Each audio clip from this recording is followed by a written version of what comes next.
সবাইকে শুভেচ্ছা। এই লেসনে আমরা physics first part Newtonian mechanics chapter থেকে আরো 4টি রিটের প্রশ্ন অ্যানালাইসিস করব।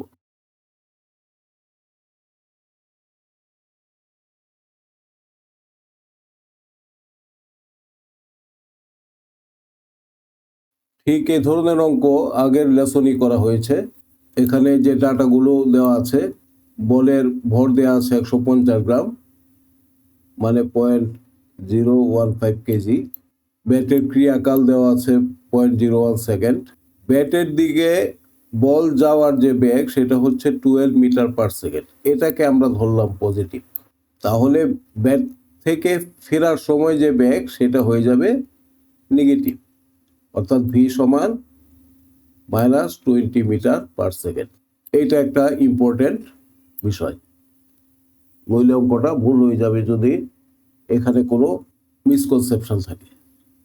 এখন আমাকে ব্যাগের পরিবর্তনটা বের করতে হবে।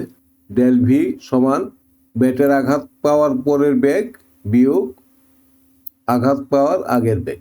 তো জাস্ট মান বসিয়ে যাও, সমান হলো -32 মিটার পার সেকেন্ড। এখন তাহলে মোমেন্টামের পরিবর্তন কি হলো? M into del v, just মান বসাও, -4.8 কেজি মিটার পার সেকেন্ড। গড় বল কত? মোমেন্টামের পরিবর্তন ডিভাইডেড বাই ব্যাটের ক্রিয়াকাল। মান বসিয়ে গেলে উত্তর হবে -480 নিউটন। মাইনাস বোঝাচ্ছে ব্যাট থেকে ফেরার যে দিক, মানে ইউ এর বিপরীত দিক, সেই দিকে 480 নিউটন। তো যাই হোক, এটার মান হচ্ছে 480 নিউটন। Answer 480 Newton.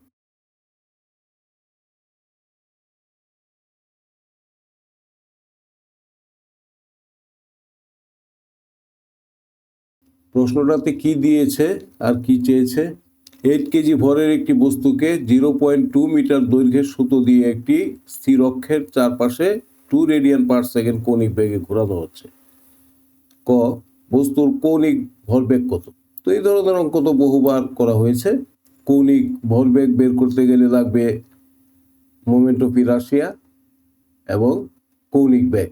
তো এম জানা আছে, আর জানা আছে, ওমেগা জানা আছে। তাহলে কৌণিক ভরবেগ হচ্ছে এইটা। দ্বিতীয় অংশে কি বলেছে সেটা আমি নিজেই বুঝি নাই, তোমাদেরকে কি আর বোঝাবো। এখানে টর্ক কোথায় ছিল যে টর্কের পরিবর্তনের কথা বলা হলো? হয়তো বলতে চেয়েছে কৌণিক ভরবেগের পরিবর্তন কি হবে, তো সেটা ধরেই অঙ্কটা করা হচ্ছে। তো চেঞ্জ অফ অ্যাঙ্গুলার মোমেন্টাম আমরা জানি এল সমান আই ওমেগা। এল আবার ওমেগা তো কনস্ট্যান্ট, এর তো কোনো পরিবর্তন হয় নাই, সুতরাং L is proportional to I. আবার পক্ষান্তরে I is proportional to M, কারণ I equal to M R square, আর এরও কোনো পরিবর্তন হয় নাই। তো আলটিমেটলি এম যখন হবে m/2, তখন এল হয়ে যাবে l/2। তাহলে এল মানে অ্যাঙ্গুলার মোমেন্টাম বিকামস হাফ।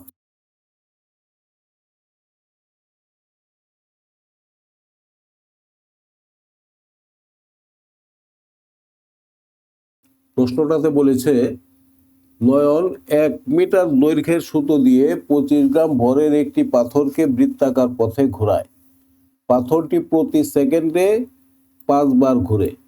ঘূর্ণনের সংখ্যা ও পরিবর্তিত রেখে সুতোর দৈর্ঘ্য দ্বিগুণ করা হলো। সুতো সর্বোচ্চ 40 নিউটন টান সহ্য করতে পারে। ক, প্রথম ক্ষেত্রে কৌণিক ভরবেগ নির্ণয় করো। এটা বহুবার করা হয়েছে, সব ডাটা দেয়া আছে, মান বসালেই হবে। দ্বিতীয় পার্টে বলেছে দৈর্ঘ্য দ্বিগুণ করলে নয়ন সফলভাবে ঘোরাতে পারবে কিনা গাণিতিকভাবে যাচাই করো। তাহলে প্রথম পার্টের উত্তর হলো অ্যাঙ্গুলার মোমেন্টাম এল সমান 0.7854 kg metre square per second. Just মান বসিয়ে গেলেই হবে। সেকেন্ড পার্টের উত্তর হলো সুতার tension m omega square r. এখন আগে ছিল 1 মিটার দৈর্ঘ্য, এখন এটা 2 মিটার দৈর্ঘ্য করা। তো সেই হিসাবে টান এসে দাঁড়ালো 49.348 নিউটন। তো এই সুতো তো ম্যাক্সিমাম 40 নিউটন টান সহ্য করতে পারে। সুতরাং T2 যখন 40 ক্রস করে গেল, সুতরাং সুতোটা ছিঁড়ে যাবে। এই অবস্থায় নয়ন পাথরটিকে ঘোরাতে পারবে না।